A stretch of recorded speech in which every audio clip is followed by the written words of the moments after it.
हरियाणा में विधानसभा चुनाव सिर पर है, लेकिन प्रधानमंत्री के सिर पर कुछ और ही धुन सवार हो गई है। आखिर क्यों प्रधानमंत्री ऐसा कर रहे हैं और ऐसा करके वे जनता में क्या संदेश दे रहे हैं? क्या उनको नहीं पता कि देश की 140 करोड़ लोगों की आंखें हर पल उनका पीछा कर रही हैं? अपने काम से इन 140 करोड़ लोगों को प्रधानमंत्री कर रहे हैं नज़रअंदाज, या इसमें भी कोई चाल है उनकी? क्या इसके पीछे भी रचा जा रहा है कोई षड्यंत्र?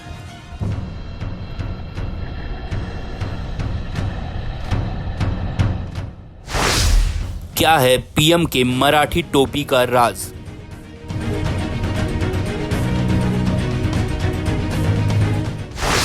पीएम ने क्यों पहना धोती और कुर्ता?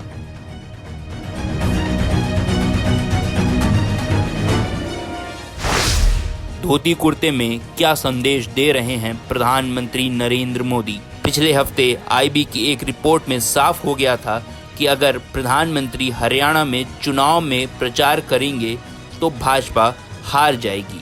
आईबी की इस रिपोर्ट के बाद फिलहाल तो नरेंद्र मोदी हरियाणा से खुद को दूर रख रहे हैं, लेकिन देखना होगा कि प्रधानमंत्री हरियाणा से कितनी रैलियों को संबोधित करते हैं और उनका संबोधन किस दिशा में होता है।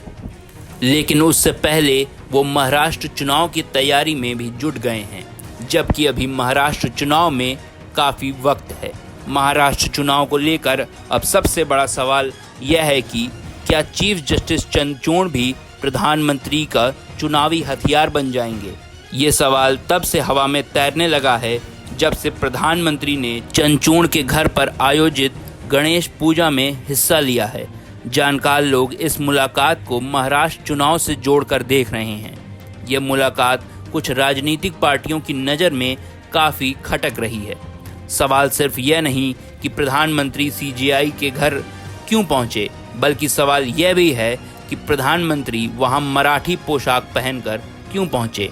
साफ है कि प्रधानमंत्री एक साथ कई संदेश देने की कोशिश कर रहे हैं। सिर पर मराठी टोपी और बदन पर मराठी धोती और कुर्ते के माध्यम से पीएम मराठा मानुष को रिझाने का प्रयास कर रहे थे।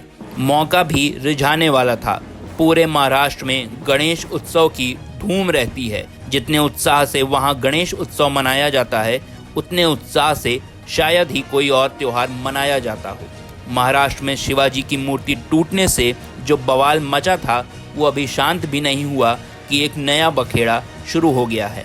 एक तो गणेश उत्सव और दूसरा मराठा लिबास। संदेश साफ है कि प्रधानमंत्री महाराष्ट्र चुनाव की तैयारी में जुट चुके हैं और वो वोट की राजनीति करने के लिए सीजेआई के घर गणेश उत्सव में शामिल होने पहुंचे थे। लोग सीजेआई और पीएम की मुलाकात को जिस रूप में भी देख रहे हों, लेकिन कुछ राजनीतिक पार्टियों ने इस मुलाकात पर आपत्ति जताई है और इसका खुलकर विरोध भी किया है।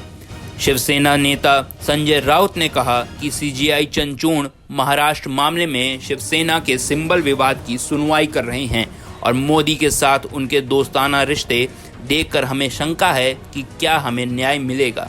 राउत ने कहा, अगर संविधान के संरक्षक राजनेताओं से मिलते हैं तो यह लोगों के मन में संदेह पैदा कर सकता है।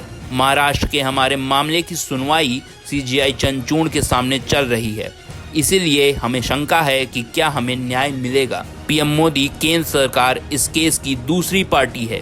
चीफ जस्टिस को इस मामले से खुद को दूर कर लेना चाहिए।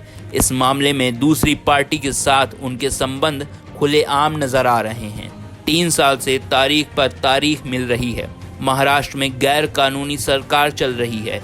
एनसीपी और शिवसेना जैसी पार्टियों को जिस तरह तोड़ा गया वह गलत है। पीएम मोदी खुद गैर कानूनी सरकार को बचाने में रुचि ले रहे हैं। सीजेआई चंद्रचूड़ के घर पर आयोजित गणेश उत्सव में पीएम मोदी के पहुंचने से नया राजनीतिक विवाद पैदा हो गया है। लोग अब सवाल पूछ रहे हैं कि क्या सीजेआई चंद्रचूड़ महाराष्ट्र चुनाव में प्रधानमंत्री का हथियार बन जाएंगे? इस सवाल का जवाब तो वक्त ही देगा, लेकिन इस मुलाकात ने महाराष्ट्र में एक नया राजनीतिक विवाद तो पैदा ही कर दिया है। और आप हमसे जुड़े रहने के लिए सब्सक्राइब करें YouTube पर, फॉलो करें Twitter पर और लाइक करें Facebook पर। और ज्यादा जानकारी के लिए आपको टाइप करना होगा सिर्फ न्यूज नशा।